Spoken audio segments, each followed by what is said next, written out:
Puerto Rico's massive $70 billion debt crisis. How is it coping with the economic and humanitarian fallout?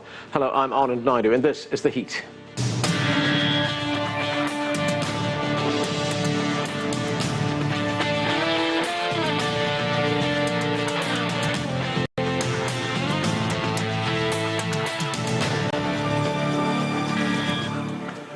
Puerto Rico is a small island with a population of about 3.5 million people, and it's suffering from one of the worst economic crises in the world. The U.S. territory, renowned for its sandy beaches, waterfalls and mountains, is located in the heart of the Caribbean. But for the last few years, its economy has been in dire trouble, so much so that it's racked up a staggering debt of $70 billion. Now, no longer able to pay its bills, Puerto Rico is looking north to the United States for help. We begin with this report from CCTV's Jim Spellman.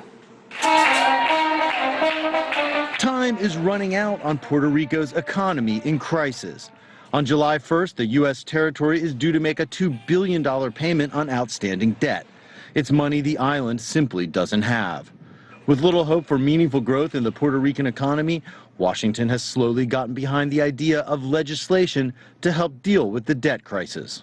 The administration has made clear for several months now that any legislation to address the crisis in Puerto Rico must provide a workable and comprehensive restructuring authority with appropriate oversight that respects Puerto Rico's self-governance. A measure is working its way through the U.S. Congress that would create a 7-member oversight board appointed by the U.S. president. The board would oversee restructuring Puerto Rico's debt and approve its budget. Once the island can again borrow money at reasonable rates and balance its budget for 4 years, the board would be dissolved.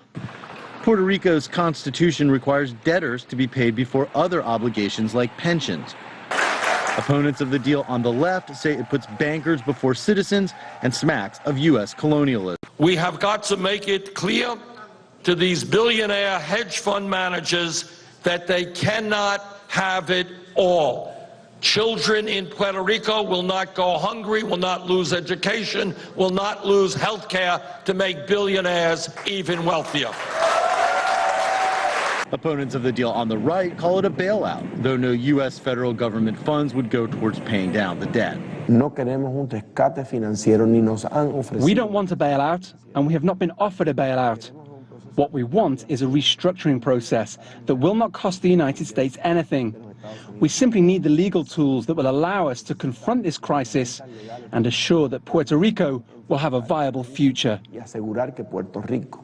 The measure must make it through the U.S. Congress and receive the president's approval before it becomes law. It's not clear if that can happen before the July 1st due date or how long it would take the Oversight Board to begin restructuring the debt.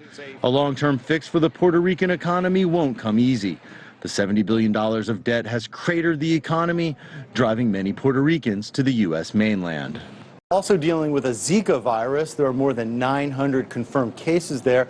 Fear of the virus is hurting the tourism industry at a time when Puerto Rico needs every dollar it can get. Jim Spellman, CCTV, Washington. And joining me now via Skype from San Juan is Kenneth McClintock. He is a former Secretary of State of Puerto Rico, and he has served as President of Puerto Rico's Senate. Kenneth, welcome to the show. Glad to be here with you. So Puerto Rico is struggling with $70 billion of public debt. That's a lot of money. How did it get to this? What led to this debt crisis? Well, basically, since Puerto Rico is not a state of the United States, but Puerto Rico's aspirations are U.S.-sized. Since the federal government does not provide as much assistance to Puerto Rico as it provides to the states, whenever we want to build a road, we have to raise sometimes 3 times more money in bonds to build the road than the U.S. state would have to raise. So this is really basically the cost of colonialism, the cost of being a territory of the U.S. So you're saying now that Puerto Rico is in some kind of murky area. It's not clearly defined what money it kind of gets from the United States, or how much does it raise by itself. It's a territory, it's not a state. Yeah, it's not really murky. We're a territory. We have been a territory for over 118 years, and the people of Puerto Rico 3 years ago asked to become a state of the Union. Had we been a state, we wouldn't have $69 billion in debt right now. Right now, Puerto Rico's budget director warned this week that it will not be able to pay its bills and at the same time provide essential services. So this crisis that it is going through right now, what kind of impact is it having on essential services, things like schools, hospitals, healthcare? Well, first of all, that's not entirely true. The government of Puerto Rico has not gone through the exercise during the past 3 years to identify where the fat is, where are the services that are not essential. Not all services are essential. If that exercise were made, you were able to cut hundreds of millions of dollars instead of doing what the governor has incredibly done. He's just proposed to the legislature, amidst the crisis, an increase of $624 million in spending for the next fiscal year. You know, this is making big news across the United States, and we hear some analysts talk of Puerto Rico as being the Greece of the Caribbean, a state, or in your case, a territory that has lost control of its finances. Is that a fair description? Greece is part of the sovereign financial market. Puerto Rico is part of the United States. It does not participate in the worldwide sovereign market. It participates in the domestic municipal bonds market. So it's two different scenarios entirely. And as part of the United States has responsibility over Puerto Rico. And in fact, they're in the process of exercising that responsibility by approving an imperfect bill, which I support because it's the last straw, although it has a lot of things that I would write differently if I were a member of Congress. Right, you say the United States is now moving to address some of the problems that Puerto Rico faces. Are you angry that it hasn't happened earlier? I'm not angry. I think Puerto Rico has not done its job in persuading the United States, and the United States has paid little attention to Puerto Rico. Unfortunately, our Congress does not pay attention to problems until it becomes a crisis. Just take as an example, Franklin Roosevelt started the negotiations on transferring the Panama Canal to Panama, but it wasn't until the late 70s when Jimmy Carter actually signed the treaty that people started forming opinions about that in the U.S. Congress. You know, they don't pay attention to things until things come to a head. Things are coming to a head in Puerto Rico from here to July 1st, and now they're starting to pay attention. Right, so let's look at what is going to happen right now. What exactly is Puerto Rico looking for from the United States? And what do you think, what kind of help do you think you would get from the United States? Well, the easiest way to help Puerto Rico is equality. You know, if we are United States citizens, if we pay the full Medicare federal payroll tax, why not give us the same benefits in Medicare when we turn 65? So if you started applying equality under the law to everybody in Puerto Rico, you wouldn't have gotten to the problems that we are now, and we would be able to dig out of those problems much easier. If we were a state of the union, people, corporate folks would not be looking at Puerto Rico as some sort of foreign location that some people compare to Greece.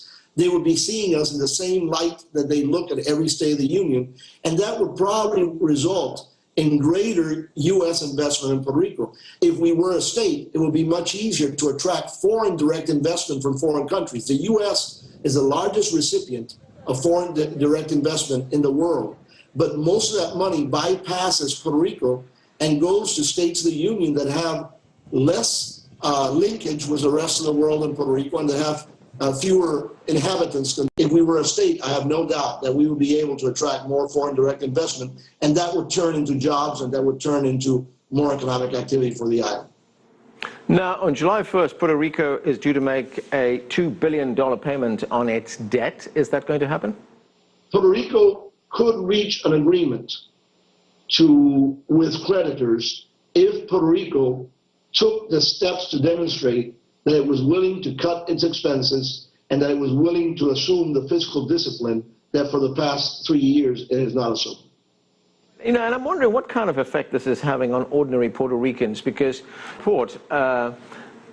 bankers, debtors have to be paid before can be paid. So is Puerto Rico going to have to put banks before people? No. Puerto Rico has the resources to handle all of its debts, with bankers, with pensioners, with public employees, with essential services. But it has to enter into discipline. It has to try to repair the credibility that the government has lost during the past 3 years. and enter into really good faith negotiations. I will give you an example. The creditors from the Puerto Rico Power Authority, the negotiations with the Power Authority, they helped finance some of the debt service payments that the authority had to do, and they reached a final agreement that will be good for the Power Authority, good for the creditors, and particularly good for Puerto Rico. The same thing that has been done in the Puerto Rico Electric Power Authority could be done island-wide if there were the will to enter into good faith negotiations. Wall Street, my impression is that they don't necessarily want to get fully paid on July 1st, but they would be willing to enter into an agreement where they can finance part of that payment if the government of Puerto Rico is willing to be disciplined and be responsible. The government of Puerto Rico is not acting in that fashion at the present time. Kenneth McClintock, thanks for joining us, sir. And we need to take a short break right now. When we come back, we will have much more on Puerto Rico's debt crisis. Stay with us. You're watching The Heat.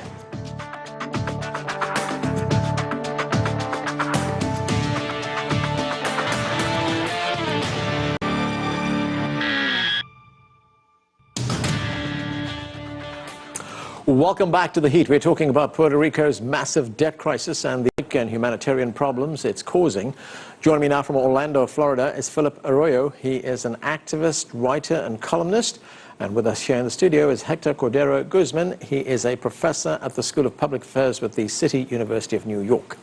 Welcome to both of you to the show. Philip, let me start with you. We just heard there from the former Secretary of State of Puerto Rico, Kenneth McClintock, on his view on what caused this debt crisis. What is your perspective? How did Puerto Rico get to this? Well, in all due respect to Secretary McClintock, I was a little surprised by his timid remarks when he mentioned and acknowledged that this fiscal board bill in Congress is not the best bill and that he would change some things, but we had to accept it. No, I think the people of Puerto Rico should not accept this bill. It's totally undemocratic. It's totally un-American. This is nothing more than a total fiscal and corporate takeover of the people of Puerto Rico, where the people of Puerto Rico would have zero control over its finances, zero control over its own government. And I think the United States government, U.S. Congress, both Republican and Democrats who vote for this bill should be ashamed of themselves. I think it's a travesty of democracy. It's an international violation of the UN Charter, and I think that the United States is going to have a lot of explaining to do this summer within the UN Committee on Decolonization, which will meet next month. Hector, if, as Philip says, this bill should be rejected by Puerto Rico, what's the alternative? Well, right now there's no other alternative on the table, right? There's three things that could happen. We either do nothing and the crisis continues to accelerate, non-payments come and the lawsuits will begin in earnest, and it will be very painful and uncertain. The second option is the option that's being considered now, which is some sort of restructuring, some sort of bankruptcy-like proceeding. And the third option is what's known as a bailout, or in essence, the U.S. taxpayers would fund resources for Puerto Rico and some resources to pay the debt. That option Congress has taken off the table. The option of doing nothing has also been taken off the table. So now we're kind of stumbling with this bill that obviously has a lot of problems, as Philip and even the former Secretary of State McClinton acknowledged. The bill does one thing right, which is it provides a mechanism for the restructuring of the debt. It forces the borrowers and the banks to sit down and come to an agreement, and it forces that agreement. But that agreement is on how the money gets paid back. There's no bailout here, right? No, there's no taxpayer money, which I think is actually a problem and disingenuous, because Puerto Rico needs a mechanism to renegotiate the debt. It needs some kind of financial support and technical assistance, but it also needs parity in terms of access to federal dollars and resources for many of the programs that the population needs. Puerto Rico has a 46% poverty rate, which is double that of any other state, and a 55% child poverty rate, which is much higher than any state. So it's a poor place. And by simply rearranging the chairs of the Titanic, as it were, you don't prevent it from hitting the iceberg. And I think it's not telling our fellow Americans the right lesson by insisting that this can be done on the cheap, or that this can be done with no cost, or that this can be done with no pain. That's going to be tried, it's going to fail, and we're going to be here a year or 2 years from now asking for more economic development resources. So a real project... If I can just jump in there and interject. You Go know, ahead. I have to disagree on that. I think that the United States has a moral obligation to respond to the democratic will of the people of Puerto Rico, who in November of 2012 voted for statehood, voted for equality, and Congress turned their backs on Puerto Rico. Why did they turn their backs on Puerto Rico? Because corporate CEOs in Wall Street picked up the phone, called those government officials in Puerto Rico and Washington, D.C., and told them Puerto Rico can't be a state because if it becomes a state, we won't be able to dodge trillions of dollars in corporate taxes as they do in Puerto Rico. That's the bottom line. That's the truth. And I don't know what's the problem with the word bailout. I think that the United States government, the least they can do is provide a bailout to the people of Puerto Rico, because when it came to the Vietnam War, where thousands of Puerto Ricans gave their lives for democracy in the United States when they can't vote for the commander-in-chief, I think that the United States should bail out the people of Puerto Rico, especially when they've evaded trillions of dollars through their corporations and used and sacrificed thousands of Puerto Rican lives in Puerto Rico for their wars. Well, the key is to provide economic development resources to revive the economy. And I completely agree with you that that's a federal government responsibility. It's the federal government that runs and sets the parameters under which the Puerto Rican economy can function. It's the federal government that writes the rules and regulations, the tax laws that apply to corporations. And when they changed those, it had big repercussions on the economy of the island 10 years ago when it really started declining. So Puerto Rico needs a mechanism to deal with the debt, but it also needs a mechanism to revive its economy. Right. Without reviving the economy, there's not going to be any overall migration challenge or to the economic fiscal challenge of the island. Okay, but Hector, is the onus right now on debtors to come to a solution to get something on the table? Because there was one debt payment of $399 million, which was supposed to have been paid when? On May 2nd? Yes. It was not paid. Now we've got this $2 billion coming up on July 1st. If those payments are not made, what happens? Well, if those payments are not made, the banks are going to sue the government of Puerto Rico to demand the payment. And some federal judge is going to have to then decide what happens with Puerto Rico's resources. Where are they going to go? The Constitution says that Puerto Rico ought to pay its the banks first and then provide essential services. It would be difficult to see any kind of federal judge that would make a decision to uphold that, which is why there's a bill in Congress to create a stay while there are some negotiations. It appears that every side prefers negotiations to some chaotic run to the courthouse with an uncertain outcome. And the lenders are going to start suing each other also, because there are 18 different types of debt in Puerto Rico, and not all of it has the same ranking. And right now, they're treated as similar categories. But if they go to court, then the lenders that have the highest preference are going to demand that they get paid first, and are going to go after the resources for the lenders that are in second or third preference. And that's going to be a huge legal problem between the banks and Puerto Rico, and among the lenders themselves, who right now don't agree. So it's preferred, I think, that everyone sits down and finds a negotiated solution. My challenge is that we can't pretend it can be on the cheap. Okay. Go ahead, Philip. Hector mentioned the fact that some special tax incentives were cut in 2006, which is the Section 936 tax incentives. But he doesn't mention the fact, and I'm pretty sure Secretary McClintock didn't mention it because it's not beneficial to his argument. In 2012, the statehood party, when they were in power, they created Law 20 and Law 22 of 2012. Now, what were those bills? Those laws actually was like a local version of Section 936, where even billionaires who are not Puerto Rican will only have to live in Puerto Rico for 6 months and would be totally tax exempt on their corporate taxes. I think that's a disgrace. And I think that the fact that the statehood party actually presented and passed that, it goes total contradictory to what they stand for. Okay. Because you can't be supporting statehood and then going behind closed doors and negotiating with CEOs. Philip, you're absolutely right in that when you ask how did Puerto Rico come to this crisis, how did it get to this crisis? It got to this crisis because of lenders that were willing to lend money without really getting assurances of how the money was going to be paid back. And it also got here because Puerto Rico did not tax corporations or its wealthier citizens. And those same lenders donated to Puerto Rican politicians. Correct. And they did not tax its citizens that are higher earning citizens or its corporations enough to generate the kinds of resources that it needed to be able to provide the services and to be able to pay back to the lenders. Okay, Philip, right now there is talk of restructuring. That proposal that's sitting in Congress right now is a restructuring plan for Puerto Rico to pay back its debts. To what extent is that just kicking the can down the road? I think that's the best way to describe it. I think it's political football. I think the Republican Party is a disgrace, along with the Democratic members within the committee who voted for it. I think that those Democratic members would have to respond to their constituents.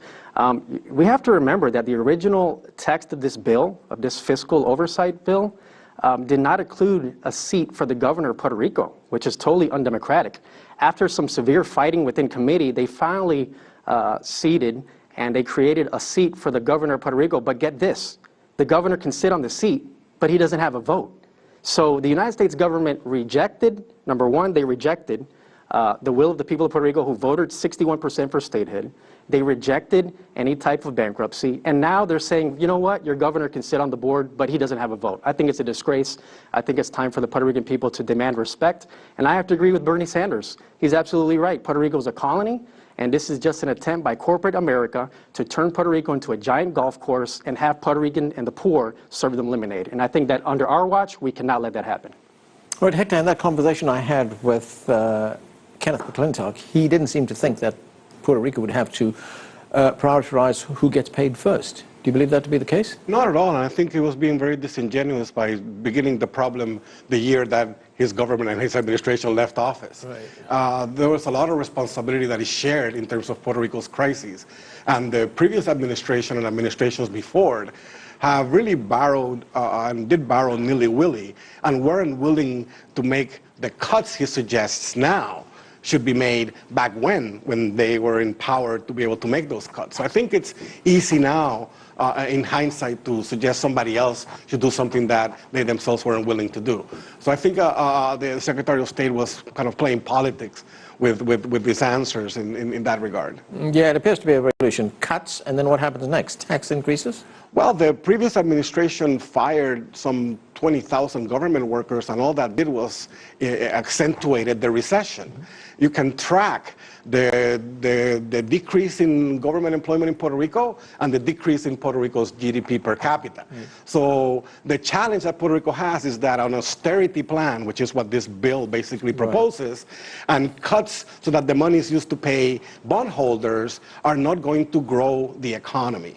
And what Puerto Rico needs right now is a formula for economic growth. And I agree completely with Philip that tax-oriented gimmicks, both to corporations and to rich people, to settle in Puerto Rico and hire a cook here and a helicopter pilot there, as the Economic Development Secretary unfamously said in an interview was the economic benefit of those bills, is not the solution. Puerto Rico and the U.S. Congress need to take its full responsibility and provide Puerto Rico with the tools and the resources necessary to lift up its economy so that it is the true show Caribbean and not the embarrassment that it currently is, for policies that I think Philip has pointed out they've been pursuing in the interest of the very few, not paying attention to the 3.5 million of U.S. American citizens that happen to live in the island of Puerto Rico. Right, and when you talk about cuts and diverting the money to pay debtors, that sounds ominously like what's happened in Greece. In that regard, the debt crisis and the use of debt as a tool and a weapon against common citizens and common people is a universal phenomenon. Puerto Rico is the inside the U.S. Colony example of that. But Greece has a very similar relationship to the rest of Europe in terms of its power asymmetry, right? Okay, Philip, we talk a lot about the money that's owed, how this plan is going to work, etc. But what about the humanitarian impact on the people of Puerto Rico? I mean, what are they going through right now? I think that should be the main focus within all this political dialogue with Puerto Rico. I think the fact that over 150 schools, public schools, have been closed down within the judicial system. The legal fund, public defender's budget, the public defender's office is cut by half. That means that more poor people will have less representation through the judicial process. I think it's just a travesty. It's a travesty, and I think that the bottom line, that the United States government will have to show the world, since this is an international show, the United States government will have to show the world if they truly believe in democracy or they pick money and corporate America over democracy. Because Puerto Ricans have been stripped of democracy by the very U.S. government that professes and preaches it worldwide. And then you have thousands of Puerto Rican soldiers who cannot vote for the President of the United States, for their commander-in-chief, the guy who sends them to war to die, and they don't have representation in Congress. Now they got slapped in the face with a fiscal board by Republicans saying, you know what, you have a governor on the seat, with a seat on the board, but shut up, he won't be able to vote. I think that's disrespectful, and I think it's time for the people of Puerto Rico to rise. Right. Hector, the legislation that's in Congress right now, is that some kind of Band-Aid solution? I mean, do we need a long-term solution here? Yeah, I mean, I think the Congress is really, like you said before, kicking the can down the road, trying to find the easy, pretty sounding, cheap sounding, easy way out that is not really addressing the problem. And therefore, the crisis is going to continue. And it is a challenge. Puerto Rico's education system is suffering. Puerto Rico's health system is suffering.